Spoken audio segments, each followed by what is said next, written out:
कहानियों के संसार में आप सभी लोगों का स्वागत है। आज की कहानी है सिंदूर का दूसरा हकदार। प्रेम एक ऐसा शब्द है जब जीवन में आता है तो पूरी दुनिया रंगीन लगने लगती है। सावित्री और राघव की कहानी भी कुछ ऐसी ही थी। दोनों के विवाह को 7 साल हो चुके थे। उनका घर छोटा था लेकिन खुशियों से भरा हुआ था।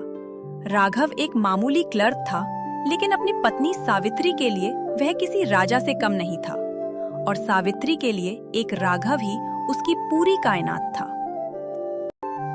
सावित्री सुबह राघव के उठने से पहले जागती और उसके लिए चाय बनाती,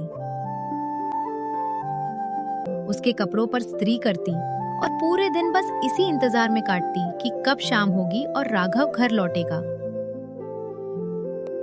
उनके बीच में मुख प्रेम था जो आंखों ही आंखों में बहता था, लेकिन खुशियों के इस छोटे से महल पर एक काली छाया बना रही थी।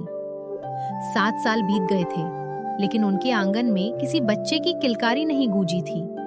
ये वो दर्द था जिस सावित्री रोज पीती थी। समाज ने ताने और सास की तीखी नजरें और मोहल्ले वालों की हमदर्दी वाली नजरें उसे अंदर ही अंदर खोखला कर रही थीं।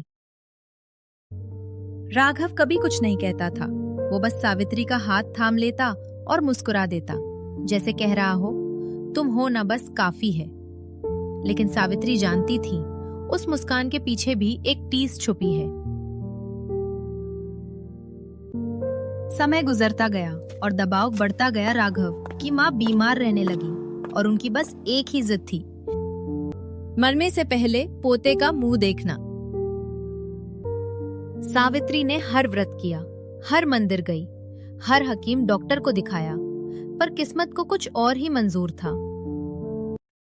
एक शाम राघव घर लौटा।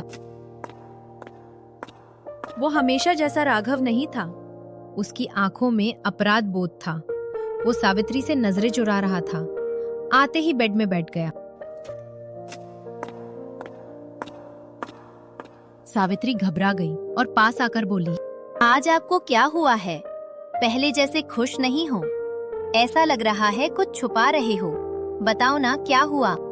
सावित्री, मैं बहुत परेशान हूँ। मुझे माँ की हालत देखी नहीं जाती।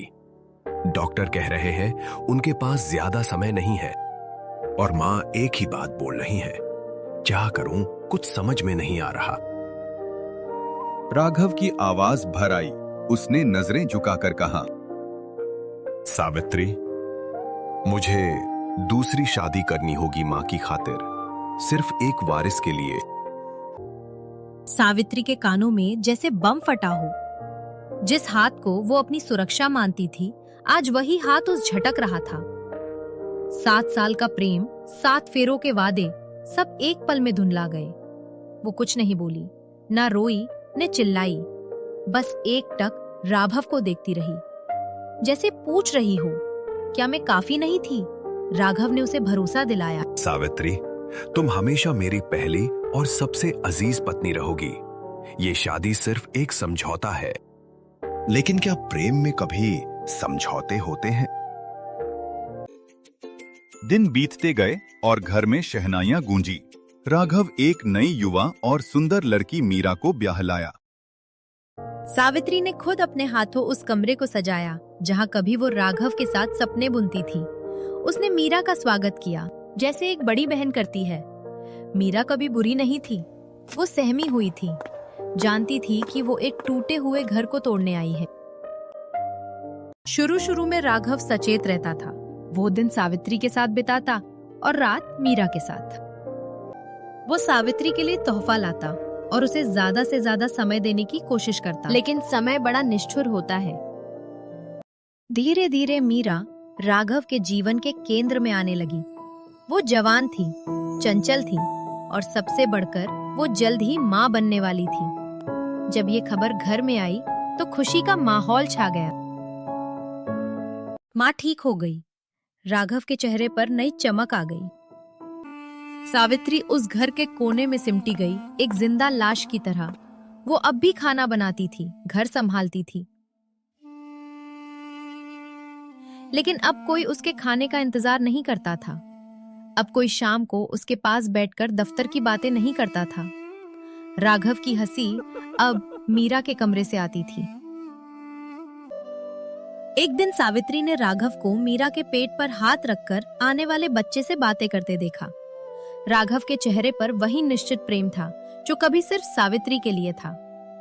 उस दिन सावित्री को लगा कि उसने सिर्फ अपना पति नहीं खोया है, उसने अपनी पहचान को दी है, अपना वजूद खो दिया है। सिंदूर उसकी मांग में अभी था, लेकिन उसकी चमक मीरा के माथे पर चली गई थी। मीरा ने एक बेटे को जन्म दिया। घर खुशियों से पागल हो गया। सावित्री ने उस बच्चे को पहली बार हाथ में लिया। वो छोटा सा मासूम बच्चा जो राघव का अंश था। सावित्री की आंखों से आंसू बहन निकले। ये जलन के आंसू नहीं थे, ना ही नफरत के। ये आंसू बेबसी के थे, उस प्रेम के खत्म होने के आंसू थे जो कभी उसका सब कुछ था।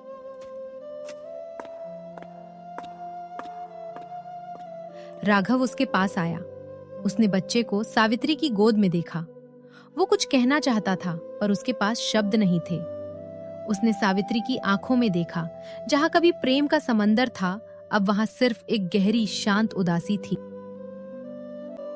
सावित्री ने बच्चे को मीरा को सौंप दिया और धीरे से कहा, इसे प्यार करना मीरा, ये तुम्हारा और राघव का प्यार है।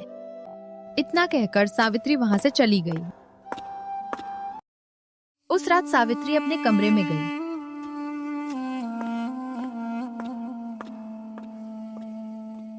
उसने अपनी शादी का एल्बम निकाला।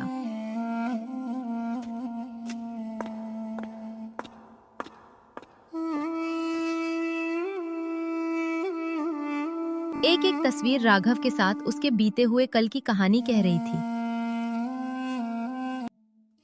उसने एल्बम बंद की, उसे अपनी अलमारी में रखा और उस पर ताला लगा दिया। अगले दिन सुबह वो हमेशा की तरह जगी। उसने राघव के लिए चाय बनाई, मीरा के लिए नाश्ता। लेकिन उस दिन उसकी आंखों में कोई इंतजार नहीं था, कोई उम्मीद नहीं थी।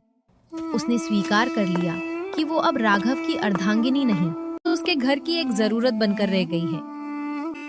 प्रेम जब दूसरी बार आता है तो वो पहले वाले की जगह नहीं लेता, वो उसके ऊपर एक नई परत चढ़ा देता है। लेकिन उस पहले प्रेम का क्या, जो उस नई परत के नीचे दबकर दम तोड़ देता है। सावित्री आज भी उस घर में है। वो एक आदर्श पत्नी है, एक आदर्श बहू है और एक आदर्श माँ भी है उस बच्चे के लिए। लेकिन अगर आप ध्यान से देखें तो उसकी मुस्कान में वो चमक नहीं है, उसकी आवाज में वो खनक नहीं है। उसने वो राघव खो दिया है जो सिर्फ उसका था। सिंदूर आज भी उसकी मांग में है, लेकिन उसका दिल आज भी उस दूसरे हकदार के आने का मातम मनाता है। दोस्तों, आज की ये कहानी आप लोगों को कैसी लगी? कृपया कमेंट करके जरूर बताएं और हमारे परिवार का हिस्सा बने। धन्यवाद।